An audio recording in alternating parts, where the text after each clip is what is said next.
Welcome everyone. This is CACS Gopal Booth from Kolkata. This is a very important video for students who have appeared in June term as well as students who are supposed to appear in the month of November.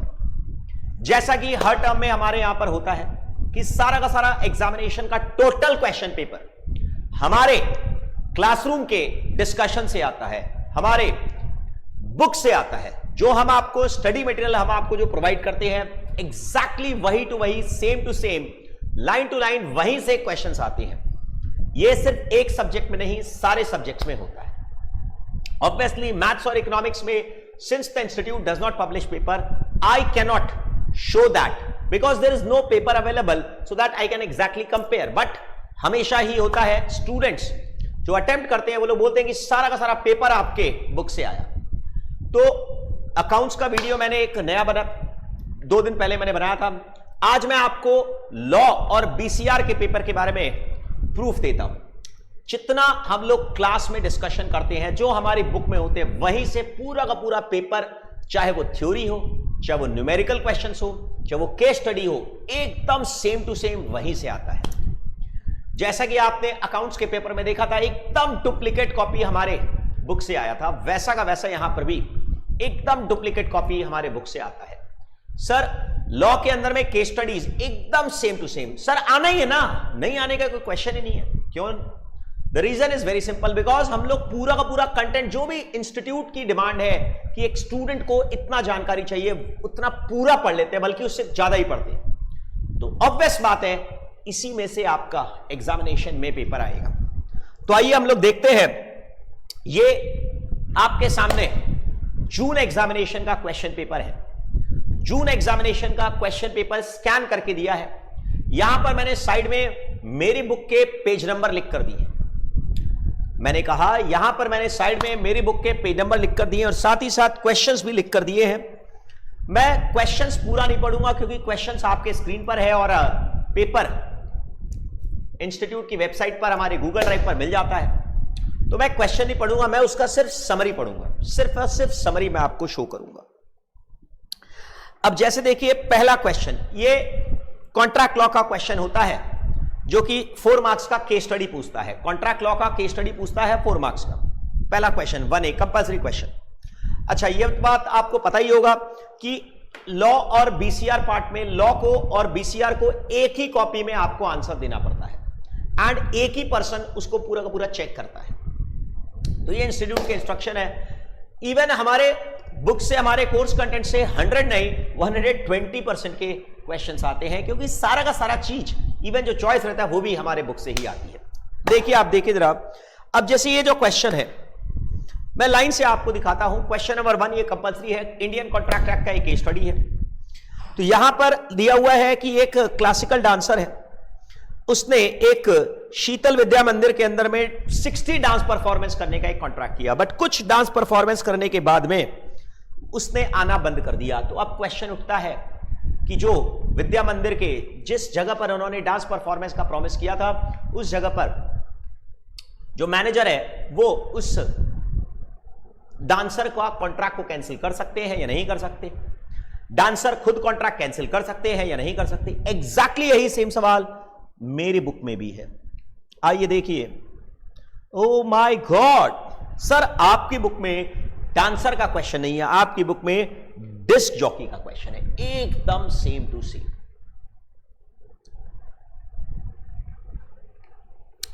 मेरी book में जो question है sir, वो institute के RTP से लिया गया है। इंस्टीट्यूट का आरटीपी नवंबर 21। देखिए, mister X is a disc jockey with a 5-star hotel bar. As per the contract, he is supposed to perform every weekend 1500 per day. उसको परफॉर्मेंस पर मिलेगा। पर इंस्टीट्यूट के एग्जाम में जो आया उसमें लिखा 60 डांस परफॉर्मेंस हर वीकेंड पर और हर परफॉर्मेंस के लिए 10,000 मिलेगा। सेम टू सेम क्वेश्चन है। Whether the management of शीतल विद्या मंदिर has a right to terminate the contract. ये देखो मेरी बुक में, does the hotel have a right to terminate the contract? Same to same है ना। इंस्टीट्यूट के बुक में आया, एक डांसर ने विद्या मंदिर में, एक स्कूल में या डांस स्कूल में परफॉर्मेंस करने का प्रॉमिस किया, और मेरी बुक में है एक डिस्क जॉकी ने एक होटल में परफॉर्म करने का प्रॉमिस किया। तो सेम टू सेम है। यहां पर होटल कैंसिल कर सकता है क्या? इंस्टीट्यूट के एग्जाम में आया विद्या मंदिर, उसको कैंसिल कर सकता है क्या? If the management of Vidya Mandir inform Sheena about its continuance, can they resign the contract 1 महीने के बाद? If the hotel sends out a mail that they are interested to continue, और बाद में 1 महीने के बाद वो लोग कॉन्ट्रैक्ट को कैंसिल कर सकते हैं क्या? सर एकदम सेम टू सेम आ गया, एकदम सेम टू सेम आ गया। ये मेरी बुक का है, ये जो दिया हुआ है मेरी बुक में पेज नंबर दिया हुआ है 8.13। सर ऊपर का छोड़िए, वो दूसरा क्वेश्चन है, पेज नंबर 13 का question number 12। In which case the termination can the hotel claim damages? Can the Sheetal Vidya Mandir claim damages it is suffered because of breach? Similar type का है, एकदम same to same. Next question sir, जैसा कि हमेशा होता है, ये क्वेश्चन डॉक्ट्रिन ऑफ इंडोर मैनेजमेंट का केस स्टडी है। डॉक्ट्रिन ऑफ इंडोर मैनेजमेंट का सिंपल सा केस स्टडी है। ये कंपनी में क्या बोल रहा है कि एक कंपनी के आर्टिकल्स में लिखा हुआ था कि अगर उसके मैनेजर चाहे तो लोन ले सकते हैं, पर लोन लेने के लिए उनको एक रेजोल्यूशन पास करने की जरूरत पड़ेगी। तो कंपनी के डायरेक्टर ने एक लोन ले लिया, फिर बाद में उस लोन का कॉन्ट्रैक्ट को कैंसिल करना चाहता है, यह बोलकर कि आपने रेजोल्यूशन पास ही नहीं किया था। तो सर इसमें आउटसाइडर को प्रोटेक्शन मिलेगा क्या? बिल्कुल प्रोटेक्शन मिलेगा, क्योंकि आउटसाइडर को क्या पता कि कंपनी के इंटरनल अफेयर्स में क्या इरेगुलरिटी है, उनको क्या मतलब है? आपने रेजोल्यूशन पास किया नहीं किया, ये तो आपके अंदर की बातें हैं। आउटसाइडर को मानना पड़ेगा। हम लोग डॉक्ट्रिन ऑफ इंडोर मैनेजमेंट बोलता है कि आउटसाइडर माना जाएगा कि उसको कि इंटरनल फॉर्मेलिटीज कंपनी ने पूरा कर दिया गया होगा। तो यही चीज आप देखिए मेरी बुक में सेम टू सेम क्वेश्चन है। The articles of association of Aarna limited empowers its managing agent to borrow loans on behalf of the company। ये देखिए हमारी बुक में। The articles of association of XYZ Limited provide the director has authority to bonds provided such issue is authorized by shareholders by a necessary resolution in the general meeting। Company के directors loan ले सकते हैं provided एक share holder का resolution pass करना होगा। ठीक है, ये मेरी बुक का क्वेश्चन है और इंस्टीट्यूट के बुक में भी है। The company was in dire needs of fund and therefore it issued bond to X without passing such resolution.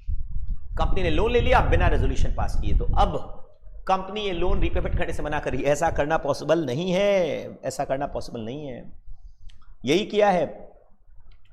The director of the company borrowed 18 lakh in the name of company from quick finance. Later on, company refused to repay the money borrowed on the pretext that no resolution has been passed। तो obvious बात है, आप लोग बताइए, doctrine of indoor management का protection outsider को मिलेगा कि नहीं मिलेगा? मिलेगा, क्योंकि आउटसाइडर को क्या पता कि आपने कोई इंटरनल इरेगुलरिटी है कि नहीं है। Sir same to same. Next theory question है, ये भी थ्योरी तो आना ही है, नहीं तो नहीं का तो कोई क्वेश्चन ही नहीं है। What are the consequences of destruction of specified goods before making the contract and after agreement to sell? Agreement to sell हो गया पर अभी तक contract of sale नहीं हुआ। सर ओनरशिप ट्रांसफर नहीं हुआ, एग्रीमेंट टू सेल हो गया पर ओनरशिप अभी तक ट्रांसफर नहीं हुआ। तो अगर वहां पर स्पेसिफिक गुड डिस्ट्रॉय हो जाए तो क्या होगा? It's a void contract. It's a क्या? Void contract. मेरी बुक में पेज नंबर 12.8 पर सेक्शन नंबर 8, ये देखिए पेज नंबर 12.8 पर section number 8, specific good destroyed after agreement but before the sale is affected। after agreement but before the sale is affected। Clear है कि नहीं? एकदम सेम। तो सर ये एकदम same to same, it becomes a void contract, it becomes a void contract. देख लिया sir, एकदम सेम टू सेम है, कोई नया चीज नहीं है। ये आपका एग्जाम का पेपर। अब ये बात तो कोई बच्चे को बताने की जरूरत ही नहीं पड़ती। The general rule is that agreement made without consideration is void. अगर कंसिडरेशन नहीं है तो एग्रीमेंट वैलिड है कि नॉट वैलिड? ऑब्वियस बात है, अगर no consideration no contract. But इसके कुछ एक्सेप्शंस होते हैं क्या? यस, इसके एक्सेप्शंस भी है। 7 मार्क्स का ये तो सिंपल सा थ्योरी क्वेश्चन है हमारी बुक में, सेक्शन 25। ये रहा, ये रहा। सर मैंने क्या किया, मैंने कंप्यूटर ऑपरेटर को पेज नंबर लिख कर दे दिया, ये पेज हमारी बुक से कॉपी पेस्ट कर दो। सिंपल सिंपल सिंपल एकदम। Validity of an agreement without consideration, it's as simple as that. Section 25 और उसके एक्सेप्शंस। अगर कंसिडरेशन नहीं है तो कॉन्ट्रैक्ट एलिमेंट एग्रीमेंट वॉइड है, बट उसके कुछ एक्सेप्शंस होते हैं। Natural love and affection, compensation for past voluntary services, promise to pay time by डेब्ट, ABCD, एजेंसी का कॉन्ट्रैक्ट, बेलमेंट का कॉन्ट्रैक्ट, चैरिटी का कॉन्ट्रैक्ट और completed gift by donor to donee. देख लीजिए एकदम सेम टू सेम। 7 मार्क्स का question, 7 exception, simple. Explain the incorporation by registration of LLP and its essential elements. ये चीज आपको पढ़ाते समय मैं जरूर बोलता हूं कि 2 अलग अलग चीजें होती है। एसेंशियल एलिमेंट्स ऑफ LLP अलग होता है और इनकॉर्पोरेशन की फॉर्मेलिटी अलग होती है। ये मैं पढ़ाते समय आपको बोलता हूं, आपने जिन लोगों ने ट्यूशन लिया वो लोग को याद भी होगा। एसेंशियल एलिमेंट्स ऑफ LLP अलग होता है और रजिस्ट्रेशन की फॉर्मेलिटी अलग होती है। सर बोल तो दिए पर सबूत क्या है? आइए देखिए, ये अलग से हमारी कॉपी में, बुक में पेज दिया हुआ है, एसेंशियल एलिमेंट्स अलग दिया हुआ है और स्टेप्स अलग दिया हुआ है। ज्यादातर लोगों को बीच में डिफरेंस ही नहीं समझ में आता।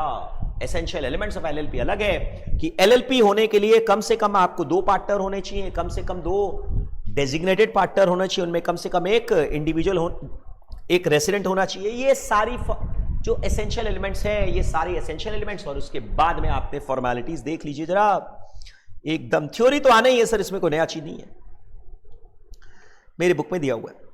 What do you mean by partnership for a fixed period? As per the Indian Partnership Act, partnership for a fixed period, ये रहा हमारी बुक में, partnership for a fix period. 2 marks का क्वेश्चन, जहां पर पार्टनरशिप का टर्म डिसाइडेड नहीं है उसको बोलते हैं partnership for a fix period. जब पार्टनरशिप फिक्स पीरियड के बाद में भी चलता है तो इसको बोलते हैं इच्छाधारी पार्टनरशिप। एकदम सिंपल सा। सर कोई भी क्वेश्चन आउट ऑफ सिलेबस तो नहीं आया? हाँ, आउट ऑफ सिलेबस भले ही नहीं, आउट ऑफ सिलेबस मतलब पूरा का पूरा पेपर हमारे बुक से ही आया, हमारे क्लासरूम के डिस्कशन से ही आया। Can a minor become a partner in a partnership firm? ये तो सबको जानते हैं, क्लास 11 से पढ़ते हैं आप लोग। Can a minor become a partner in a partnership firm? The answer is no no no. Section 30। Justify your answer, explain the rights of a minor in a partnership firm. तो ये रहा हमारी book में section number 30। Oh my god. Minor को beneficiary बनाकर admit कर सकते हैं with the consent of all the partner, with the consent of all the partner, और उसके राइट्स ऑफ माइनर एकदम वैसे का वैसे, सेम टू सेम हमारी बुक में लाइन टू लाइन दिया हुआ है। सिंपल, बिना किसी कंफ्यूजन के, वर्ड टू वर्ड हमारी बुक से paper word to word copy होता है, word to word.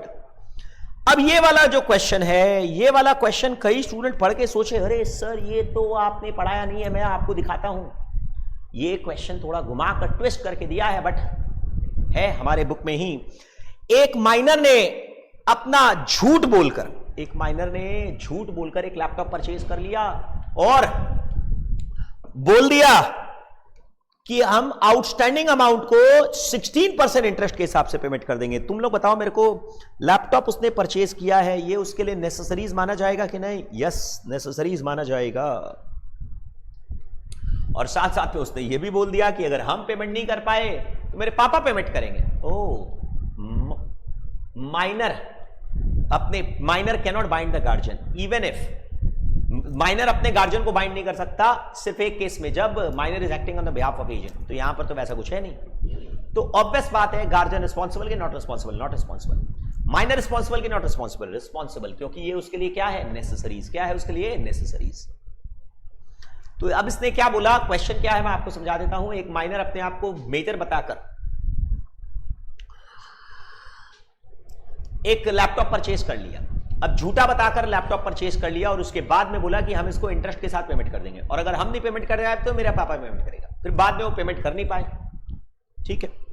Now the question is, payment नहीं कर पाए तो अब वो बोलते हैं कि या तो मेरे पापा से लीजिए या फिर हम जब मेजर बनेंगे उस समय लीजिएगा। तो लॉ क्या बोलता है? Minor is liable for necessaries, minor is liable for necessaries, और उसके guardian is not liable for even for necessaries unless and until minor is acting as a agent of the guardian. ये देखिए हमारी book में ऐसा ही कुछ मिलता जुलता सा क्वेश्चन हमारी बुक में है। देखिए जरा, ये रहा एकदम सेम टू सेम। ये नवंबर 21 के आरटीपी में आया था। यूं बोल सकते हो आरटीपी नवंबर 21 से 2 केस स्टडीज हमारे एग्जामिनेशन में पूछ लिया इस बार, नवंबर 21 का आरटीपी से, जून 22 का आरटीपी से नहीं, नवंबर 21 का आरटीपी से, रिवीजन टेस्ट पेपर से 2 पूछ लिया। I do believe it's very clear now. एक लोन ले लिया,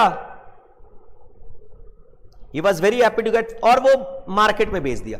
खैर ये थोड़ा सा स्लाइटली अलग था, बट कोई खास डिफरेंस नहीं था इसके अंदर, कोई खास डिफरेंस नहीं था। चल, तो सर माइनर को पेमेंट करना पड़ेगा क्या? यस, माइनर को पेमेंट करना पड़ेगा।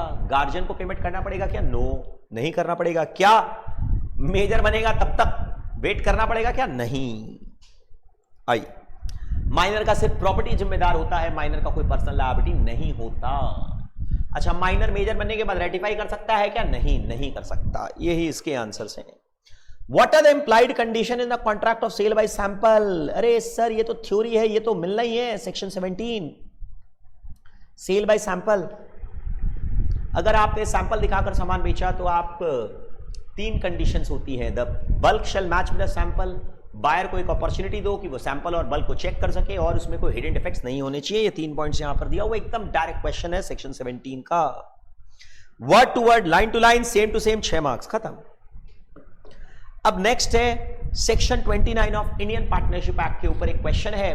क्वेश्चन क्या है मैं आपको शॉर्ट में समझा देता हूं। क्वेश्चन क्या है कि एक बहुत बूढ़ा पार्टनर हो गया था, तो वो जब एज उसकी ज्यादा हो गई तो उसने अपने बेटे को अपना हिस्सा ट्रांसफर कर दिया।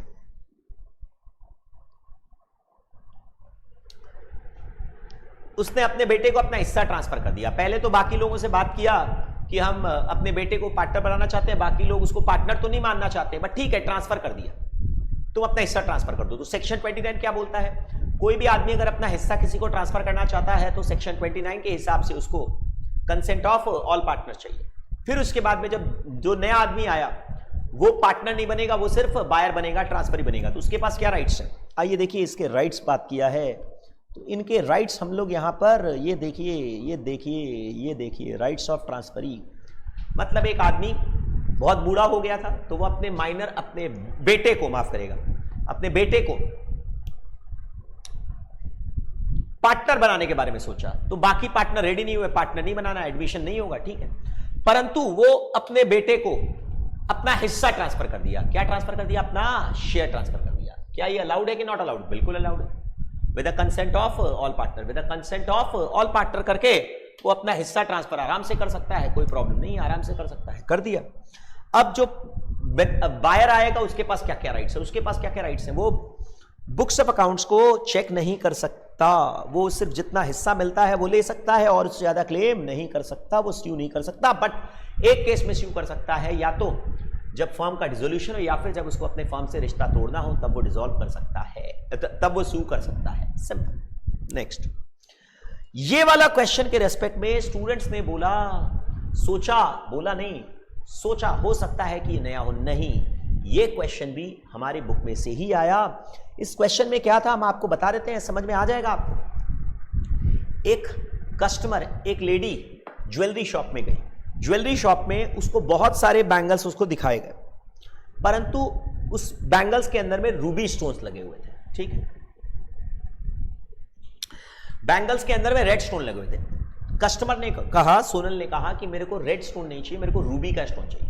तो दुकानदार ने बोला अच्छी बात है, हम एक काम करते हैं, इसमें रेड स्टोन निकालकर रूबी का स्टोन लगा देते हैं, परंतु इसका एक्स्ट्रा चार्जेस लगेगा, ठीक है। तो कस्टमर ने बोला बिल्कुल हम एक्स्ट्रा चार्ज देने को तैयार हैं। मैं फिर से बोलता हूं, दुकानदार ने उसको बहुत सारे बैंगल शो किए रेड स्टोन्स के साथ, पर कस्टमर ने बोला मेरे को रेड स्टोन नहीं चाहिए, रूबी का स्टोन चाहिए। अच्छी बात, तो रूबी का स्टोन चाहिए। तो दुकानदार ने बोला ठीक है, हम इसमें रेड स्टोन निकालकर रूबी का स्टोन लगा देंगे, पर इसका एक्स्ट्रा चार्ज लगेगा। कस्टमर ने बोला हम देने को तैयार है, खत्म बात। पर जब नेक्स्ट डे जब दुकानदार उसको स्टोन चेंज करके देता है, तब कस्टमर ने ऑब्जर्व किया कि भाई इसका स्टोन चेंज करने से इसका डिजाइन पॉलिश खराब हो गया, अब ये मजा नहीं आ रहा है, इसको पहनने में मजा नहीं आ रहा है। तो उसने दुकानदार को बोला भाई मेरे पैसे जो एडवांस में दिए हैं वो सब वापस कर दो, हम ये कॉन्ट्रैक्ट कैंसिल करना चाहते हैं, मेरे को ये माल नहीं चाहिए। तो दुकानदार बोलता नहीं अब आपके लिए बन गया। ऐसे थोड़ी ना चलेगा, ऐसे थोड़ी नहीं चलेगा सर, ये देखिए ये देखिए ये देखिए, हमारे बुक में एकदम सेम टू सेम सवाल है। अर्चिका, ये भी आरटीपी नवंबर 21, मतलब कुल मिलाकर अभी तक आपने देखा 3 case studies revision test paper नवंबर 21 की 3 केस स्टडीज एग्जाम में पूछी गई। 3, एक नहीं, 2 नहीं, बल्कि 3 केस स्टडीज आपसे पूछा गया। ओ माय गॉड। नेक्स्ट, फटाफट देखिए जरा। अब देखिए ये तो बड़ा ही आसान सा सिंपल सा क्वेश्चन है। Explain the doctrine of ultra vires. Doctrine of ultra vires आपको एक्सप्लेन करना है। मेमोरेंडम के बाहर एग्रीमेंट करना अलाउ नहीं है। अगर कंपनी ने ऐसा कोई एग्रीमेंट किया तो वो एग्रीमेंट वैलिड होगा कि वॉइड होगा? वॉइड। तो इसके ऊपर तो हम लोगों ने पूरा का पूरा डिस्कशन किया ही है। ये देखिए मेरे बुक में क्या, ये तो डायरेक्ट क्वेश्चन है। अल्ट्रावियर्स की डॉक्ट्रिन को आपको एक्सप्लेन करना है। Ashbury railway carriage and iron company limited versus Riche का केस स्टडी को एक्सप्लेन करना है। सिंपल। नेक्स्ट, लिक्विडेटेड डैमेजेस और पेनल्टी के बीच का डिफरेंस। किसका डिफरेंस? लिक्विडेटेड डैमेजेस और पेनल्टी। ये भी मेरी बुक में है, इसमें तो कोई नया चीज है नहीं।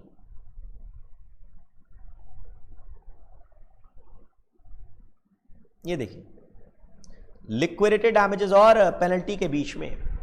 इसको मैंने यूजलेस कंसेप्ट इसलिए लिखा है, the reason is very simple, क्योंकि ये एक सेल्फ एक्सप्लेनेटरी है, that's why self explanatory concept है। लिक्विडेटेड डैमेजेस क्या होता है? रीजनेबल एस्टीमेट, और पेनल्टी क्या होता है? एक अनरीजनेबल एस्टीमेट। तो ये यूजलेस कंसेप्ट मैंने इसीलिए लिखा है, बट हम लोगों ने पढ़ा है, इसके ऊपर एग्जांपल्स भी हम लोगों ने बात किया है कि लिक्विडेटेड डैमेजेस क्या होता है। अगर मैं तुमको 100 केजी चावल नहीं दे पाया तो मैं तुमको 2000 रुपया डैमेजेस दूंगा, दैट इज लिक्विडेटेड डैमेजेस। पर पेनल्टी क्या है? अगर मैं तुमको 100 केजी चावल नहीं दे पाया तो मैं तुमको 10 करोड़ रुपया डैमेजेस दूंगा, that is penalty. Liquidated damages recover हो सकती है पर पेनल्टी रिकवर नहीं हो सकती। तो इसके ऊपर हम लोगों ने इतने सारे डिफरेंस हम लोगों ने पढ़े हैं, कंसेप्चुअल डिस्कशन से ये आई, एकदम सिंपल। सर इसमें कोई नया चीज नहीं है, आपकी बुक से ही आएगा एग्जाम में, और कहां से आएगा? आपके क्लासरूम के डिस्कशन से ही आएगा, इसमें कोई नया चीज थोड़ी ना आप बता रहे। Explain the grounds on which, next question, court में dissolve the partnership form in case of any partner files a suit. कौन कौन से केस में एक पार्टनरशिप फर्म को डिसॉल्व कर दिया जाता है? Dissolution with the order of court, dissolution with the order of court, section 44। ये ऐसे का ऐसे 7 पॉइंट्स यहां पर आप लिख सकते हैं कि इसको मैं ऐसे बात करता हूं, दिमाग खत्म, हेल्थ खत्म, कैरेक्टर खत्म, चरित्र खत्म, कंडीशंस तोड़ा, एग्रीमेंट तोड़ा, बेईमानी किया, इस तरह के 7 केसेस हम लोग डिस्कशन करते हैं। Same to same 7 cases section 44 के लाइन से लाइन टू लाइन आ गए। And the last question is very simple, ये ओपीसी का एक नया टाइप का क्वेश्चन है। ओपीसी 1 पर्सन कंपनी का एक नया टाइप का क्वेश्चन है। नया टाइप नहीं है, ये डेफिनेशन में दिया हुआ है कि ओपीसी कौन क्रिएट कर सकता है और कौन नॉमिनी बन सकता है। क्रिएट करने के लिए और नॉमिनी बनने के लिए शर्त यह है कि आप नेचुरल पर्सन होने चाहिए, आप इंडियन सिटीजन होना चाहिए। क्या होना चाहिए? इंडियन सिटीजन, मतलब आपके पास देश का आधार कार्ड, देश का पासपोर्ट होना चाहिए, और आप कम से कम 120 डेज देश में स्टे किए हैं प्रीसीडिंग फाइनेंशियल ईयर में, तभी आप ओपीसी क्रिएट कर सकते हैं और तभी आप ओपीसी के नॉमिनी बन सकते हैं। तो यहां पर यही एक क्वेश्चन दिया हुआ है कि मिस्टर आर जो है वो इंडियन सिटीजन है, जिसके पास देश का आधार कार्ड है, वो इस देश में 130 दिन स्टे किया है, तो क्या वो ओपीसी क्रिएट कर सकता है? हाँ। कंडीशंस क्या है? नेचुरल पर्सन होना चाहिए, हाँ मिस्टर आर, इंडियन सिटीजन होना चाहिए, हाँ है, और साथ साथ में वो कम से कम 120 डेज स्टे किया है, हाँ है। तो क्या ये मिस्टर आर ओपीसी क्रिएट कर सकता है? यस। अब दूसरा क्वेश्चन इसमें पूछा, वो मिस्टर एस जो कि एक फॉरेन सिटीजन है, जो कि इस साल, पिछले साल 125 डेज स्टे किया, क्या उसको नॉमिनी अपॉइंट कर सकता है? The answer is no, can not. क्यों नहीं कर सकता? क्योंकि उसके लिए भी कंडीशन क्या है? 3, नेचुरल पर्सन होना चाहिए, इंडियन सिटीजन होना चाहिए, और 120 दिन से ज्यादा रहना चाहिए, 120 डेज एटलीस्ट रहना चाहिए। तो ये आदमी नेचुरल पर्सन है, 120 डेज या उससे ज्यादा स्टे किया, परंतु ये इंडियन सिटीजन नहीं है, तो इसीलिए ये ओपीसी का नॉमिनी नहीं बन सकता। ये लॉ का पूरा पेपर आपने देखा, 60 मार्क्स का पेपर अलॉन्ग विथ 12 मार्क्स का चॉइस, 72 मार्क्स का हमारे क्लासरूम के डिस्कशन से आया। अब क्वेश्चन उठता है कि सर इंग्लिश पार्ट, भाई इंग्लिश पार्ट जो है वो पूरा अनसीन होता है, इसमें कोई शक नहीं, absolutely no doubts about that. तो वो पेपर डेफिनेटली किसी भी बुक से कहीं से नहीं आ सकता। ऑब्वियस बात है, we can not claim this कि ये मैं पेज नंबर आपको शो नहीं कर सकता, क्योंकि ये ऑब्वियसली अनसीन पेपर होता है। सब कुछ नया होता है, ये क्लास में बताया जाता है। और इवन ये भी मैं बोलता हूं कि मेरी बुक से पढ़ने के बजाय न्यूज ऐप पढ़िए, और हम लोग डेली बेसिस पर न्यूज ऐप अपडेट करते हैं। न्यूज हम लोग डेली बेसिस पर स्टूडेंट्स को देते हैं। गूगल ड्राइव के अंदर में एक फोल्डर बनाया हुआ है जहां पर हम लोग बिजनेस न्यूज अपडेट करते हैं। तो यहां पर ये सब जो चीजें हैं, ये सिंपली पूरा का पूरा पेपर अनसीन होता है इंग्लिश पार्ट का, इसमें भी बोलने की जरूरत नहीं है। एक आपको पैसेज दे दिया इलेक्ट्रिसिटी के बारे में, और उस पर 5 क्वेश्चंस पूछा है। तो ये कोई बहुत बड़ा टेक्निकल एस्पेक्ट बिल्कुल नहीं है। इलेक्ट्रिसिटी का एक सिंपल सा पैसेज दिया हुआ है, इलेक्ट्रिसिटी के एडवांटेजेस क्या है, डिसएडवांटेजेस क्या है, कैसे कंडक्ट होता है इलेक्ट्रिसिटी, कैसे ट्रांसमिशन होता है, किस तरह की इलेक्ट्रिसिटी है, हाइड्रो इलेक्ट्रिसिटी है, थर्मल इलेक्ट्रिसिटी है, न्यूक्लियर पावर है, उसके फायदे नुकसान क्या है, और उनके ऊपर छोटे छोटे क्वेश्चंस पूछे गए हैं। ये ऑब्वियसली सीन पैसेज की unseen passage, obviously unseen passage, okay, जो कि हम लोग स्टूडेंट्स को पहले बोलते हैं अनसीन मतलब अनसीन ही आएगा।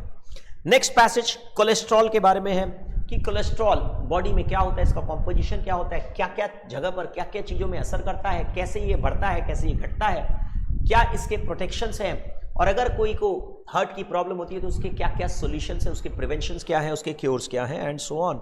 तो इसका आपको नोट्स, हेडिंग, सब हेडिंग बनाना है और उसका एक समरी लिखना है। एक पैसेज दे दिया कोलेस्ट्रॉल के ऊपर, उसका नोट्स, हेडिंग, सब हेडिंग के हिसाब से बनाना है और एक समरी भी लिखना है। नेक्स्ट, अब है कम्युनिकेशन चैप्टर। ये सारी चीजें आपको मैं क्लासरूम में पढ़ाता हूं। देखिए जरा क्या क्वेश्चन है ये। A well dressed and groom person is presumed to be organised and methodical. Obviously artifactual communication, artifactual communication 2 marks का। ऑब्जेक्टिव्स के हिसाब से, आर्टिफिशियल वस्तुओं के हिसाब से, आपके कपड़ों के हिसाब से आप बेहतर ढंग से कम्युनिकेट करते हैं। दैट इज पेज नंबर 1.2 पर हमारे बुक में है। उसके बाद ये तो ऑब्वियसली सेम टू सेम तो हमारी बुक में डेफिनेटली नहीं मिलेगा, तो ऑब्वियस बात है। तो यहां पर मैं आपको सिर्फ बता देता हूं, choose the word which best expresses the meaning of the word given word. ये आप आराम से समझ सकते हैं। जर्मेन, जर्मेन का डायरेक्ट मीनिंग क्या है, सिनोनिम क्या है? तो the answer is relevant. This topic is not germane to our discussion, this topic is not relevant to our discussion. Germane का मतलब कहां से ओरिजिन हुआ है, relevant. Select a suitable antonym, ये आप लोग को बोलने की जरूरत नहीं है। फिडिलिटी का एंटोनिम पूछा है। फिडिलिटी का मतलब होता है विश्वास, फेथ। फिडिलिटी का सिनोनिम होता है कमिटमेंट। इंस्टीट्यूट ने देखो क्या किया, एंटोनिम पूछा, इसका अपोजिट वर्ड पूछा। तो कोई भी आदमी जल्दी जल्दी में गलती करने का चांस है उसको। फिडिलिटी का असली में मतलब क्या होता है, कमिटमेंट। आप एक आदमी अपनी बीवी के साथ, फिडिलिटी का मतलब सिर्फ उसी से प्यार करता है, कोई उसका और कोई रिलेशंस नहीं है। That is something like fidelity, विश्वास, ट्रस्ट। इसका अपोजिट पूछा है। तो कोई आदमी गलती से कमिटमेंट में टिक मार सकता है, लिख सकता है, तो मिस्टेक होने की चांस है। इसका सिनोनिम नहीं पूछा, एंटोनिम पूछा है। फिडिलिटी का उल्टा होता है इनफिडिलिटी या इनकॉन्स्टेंसी, मतलब जिसका और भी लोगों के साथ रिलेशन रहता है। Change the following sentences to indirect speech. अब ये बोलने की जरूरत नहीं पड़ती, ये सिंपल सी इंग्लिश है। Direct speech to indirect speech. Why don't you go away for a few days, Jennifer said to me. Simple सी बात। अब नेक्स्ट आपको पैसेज दिया हुआ है एक, उस पर प्रेसी राइटिंग आपको करना है। प्रेसी राइटिंग का एक सिंपल सा आसान सा पैसेज दिया हुआ है। बल्कि मैं तो ये बोलूंगा स्टूडेंट्स इस बार दे वर वेरी लकी, क्योंकि जो प्रेसी राइटिंग का जो पैसेज था ये भी कम्युनिकेशन टॉपिक का ही पैसेज था कि listening is also a part of good communication, good listening is also a part of effective communication. That is the topic, actually that is the topic. तो उसी के ऊपर था लिसनिंग के फायदे क्या है, लिसनिंग के नुकसान क्या है, लिसनिंग के टाइप्स क्या है, कैसे आप गुड लिसनर बन सकते हैं, एंड सो ऑन। इसका एक प्रेसी लिखना है। Next, define chain network in communication. ये आपको बिल्कुल भी बताने की जरूरत नहीं है कि ये बुक के अंदर में ऑब्वियसली डायरेक्ट क्वेश्चन है, टॉपिक तो होगा ही। How technology barrier affects communication. Technology barrier कैसे कम्युनिकेशन को अफेक्ट करता है। अगर आप आउटडेटेड इक्विपमेंट यूज करते हैं, अगर आप गलत इक्विपमेंट यूज करते हैं, अगर आप बेहतर ढंग का रीसेंट टेक्नोलॉजी यूज नहीं करते, ऑब्वियस बात है कि कम्युनिकेशन इफेक्टिव नहीं होगा। अगर मान लीजिए मैं आपको जो पढ़ा रहा हूं, अगर आपका मोबाइल फोन में वॉइस प्रॉब्लम, वॉइस कम आ रहा है, तो आपको नहीं सुनाई देगा, अटक अटक कर आ रहा है। आपका माइक्रोफोन खराब हो गया, आपका स्पीकर खराब हो गया, मेरा मान लीजिए ट्रांसमीटर बॉक्स खराब हो गया, मेरा माइक्रोफोन खराब हो गया, आपका स्पीकर खराब हो गया, इंटरनेट की प्रॉब्लम है, तो यहां पर कम्युनिकेशन इफेक्टिव नहीं होगा। Choose the best word which expresses the meaning. Sir अब पूरा का पूरा अनसीन है। सर ये तो मेरी बुक में डेफिनेटली मिल ही जाएगा, मैंने पेज नंबर ढूंढने का अननेसेसरी एफर्ट ही नहीं दिया, क्योंकि मेरी बुक में डायरेक्ट मिल जाएगा, ये तो बोलने की जरूरत ही नहीं। Choose the word which best expresses the meaning. Sluggard, lazy, which best expresses the meaning. Turbulence, agitation. Turbulence का टेक्निकली मतलब होता है ऊपर नीचे। ये हम लोग स्टॉक मार्केट का टर्म्स हम लोग डिस्कशन करते हैं। स्टॉक मार्केट्स में टर्बुलेंस का मतलब बहुत volatility, fluctuation, ups and downs. कुछ बहुत ऊपर नीचे होता है तो उसको बोलते हैं टर्बुलेंस, और अगर कुछ नहीं ऊपर नीचे होता तो बोलते हैं कामनेस। तो यहां पर टर्बुलेंस का मतलब पूछा है। Change the following sentence to indirect speech, ये भी कुछ बोलने की जरूरत नहीं है, ये भी पूरा इंग्लिश ग्रामर है, कोई नया चीज नहीं है। चलिए नेक्स्ट आपको एक लेटर लिखने बोला है, कंप्लेन लेटर लिखने बोला है कि आपने एक सप्लायर से माल परचेज किया था परंतु वो डिफेक्टिव क्वालिटी का आ गया तो आप उससे बहुत शिकायत कर रही हैं। तो ऑब्वियस बात है ये लेटर है, इस कंप्लेन लेटर के अंदर में आप क्या क्या प्रॉब्लम्स आई उनका कंप्लेन कर रहे हैं। अब उसका सॉल्यूशन क्या है इसके बारे में बात करेंगे कि आप सामान रिटर्न ले जाइए या फिर आप हमारे पैसे डिडक्ट करके हम लोग सामान रख लेंगे और आप पैसे डिडक्ट कर लीजिए, डैमेजेस दे दीजिए। इस तरह की सॉल्यूशन है और इसके चलते हम लोग को क्या क्या प्रॉब्लम्स हुआ ये भी आप एक्सप्लेन कर सकते हैं। That is a short letter that you can simply write for 5 marks. There is nothing very special in this paper at all, क्योंकि आपको दिख रहा है ये लेटर लिखना है कंप्लेन लेटर, तो ऑब्वियसली कंप्लेन में आप गालियां तो दे नहीं सकते, आप अपनी प्रॉब्लम्स क्या फेस की वो आप लिख सकते हैं। और अब सॉल्यूशन क्या है इसका, आप सामान रिटर्न ले जाइए, हमारे पैसे वापस दे दीजिए और साथ साथ में हम लोग को डैमेजेस दे दीजिए, या फिर सामान हम लोग रख लेते हैं, हम लोग दूसरी जगह पर इसको यूज कर लेंगे अगर हमारे यूज का होगा तो। वो आपको सोचना होगा कि कौन सा लिखना है, दोनों नहीं लिखना है, दोनों में से कोई एक। आप सामान रिटर्न ले जाइए, पैसे वापस दे दीजिए, सिंपल खत्म सो। और या फिर आप सामान हम लोग रख लेते हैं पर आप पैसे कम लीजिए, डिडक्शन करके रिटर्न डिडक्शन करके हम लोग आपको पेमेंट करेंगे अगर हमारे यूज का होगा तो। हम लोग को इसको मॉडिफाई करना पड़ेगा, ये लिख सकते हैं। दोनों में से कोई एक ऑप्शन, या तो आप रिटर्न ले जाइए पैसे पूरे वापस दे दीजिए, या फिर हम लोग रख लेते हैं पर पैसा कम देंगे। दोनों नहीं लिख सकते, कोई एक लिखना होगा। आइए नेक्स्ट है human behaviour is not under the sole, ये कम्युनिकेशन का है, is not under the sole control of emotions और डिलिबरेशन। डिलिबरेशन का मतलब excessive discussion, but results from the interaction of these two processes. Emotions और deliberations मिलाकर communication होता है ह्यूमन बिहेवियर। तो ये भी हम लोग कम्युनिकेशन चैप्टर में पढ़ते हैं कि इमोशनल बैरियर्स होते हैं कम्युनिकेशन, इमोशनल बैरियर्स होते हैं कम्युनिकेशन में, तो उसी के बारे में यहां पर लिखना है। फिर active to passive, passive to active voice, ये सब बताने की जरूरत नहीं होती। Direct to indirect speech. And the next one is corruption के ऊपर एक आर्टिकल लिखना है। तो स्टूडेंट्स को हम लोग क्लास में, पहला क्लास में आर्टिकल और रिपोर्ट के बीच में डिफरेंस आपको पढ़ाते हैं कि आर्टिकल क्या होता है और रिपोर्ट क्या होता है, उन दोनों के बीच का डिफरेंस आपको पढ़ाते हैं। आर्टिकल लिखना है कि रिपोर्ट लिखना है। आर्टिकल, इस आर्टिकल्स के अंदर में आप एग्जांपल्स दे सकते हैं, आप एनेक्डोट्स दे सकते हैं, आप सजेशन दे सकते हैं, आप क्रिटिसिज्म कर सकते हैं, किसने सही कहा, किसने गलत किया, किसने सही किया, इसके बारे में आप लिख सकते हैं, अपना ओपिनियन दे सकते हैं। बट रिपोर्ट एक अलग चीज होता है जिसके अंदर में आप सजेशन या क्रिटिसाइज नहीं कर सकते। तो ये बड़ा ही आसान सा चीज है, एक करप्शन के ऊपर में आपको लिखना है। और साथ ही साथ the role of youth in combating corruption, कि हमारा क्या पावर है, हम इस करप्शन को रोकने के लिए हम लोग क्या क्या कर सकते हैं। तो ऑब्वियस बात है what we can do is, जब हम लोग किसी को, पहला बात तो we should be honest and should not give any bribe, should not accept any bribes. और अगर किसी को ब्राइब देते हुए देखा या ब्राइब लेते हुए देखा तो उसको आप प्रॉपर कंप्लेन करिए, उसको समझाने की कोशिश करिए, उस पर लीगल एक्शन लेने का कोशिश करिए, simple. And the next one is understanding cultural aspect is absolutely necessary, otherwise it will become barriers to communication. Cultural barriers to communication, मैं कुछ अलग बोल रहा हूं, तुम कुछ अलग बोल रहे हो, that is a cultural barrier. और साथ साथ में कुछ मुहावरों का मीनिंग, ये तो ऑब्वियस बात है, ये सब तो अनसीन ही आएगा। सर ये कल्चरल बैरियर्स, इसमें क्या बताऊंगा मैं, कल्चरल बैरियर्स, इसका पेज नंबर में क्या बताऊंगा, ये तो आप खुद भी समझ सकते हैं कि बैरियर्स टू कम्युनिकेशन के टॉपिक में एक छोटा सा टॉपिक है कल्चरल बैरियर्स, तो वो तो ऑब्वियसली आपको वहां पर मिल ही जाएगा। Select the correct meaning of idioms phrases in the pink of health.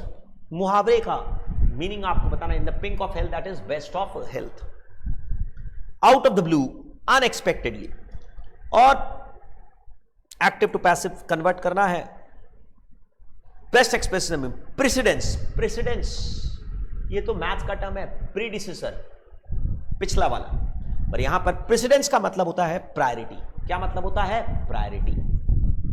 जब आप किसी को प्रेफरेंस देते हैं, that is priority. And the last one, आपको एक रिज्यूम बनाना है. There is an urgent job opportunity in established CA firm for job of a qualified chartered accountant. Prepare a detailed resume applying for the post.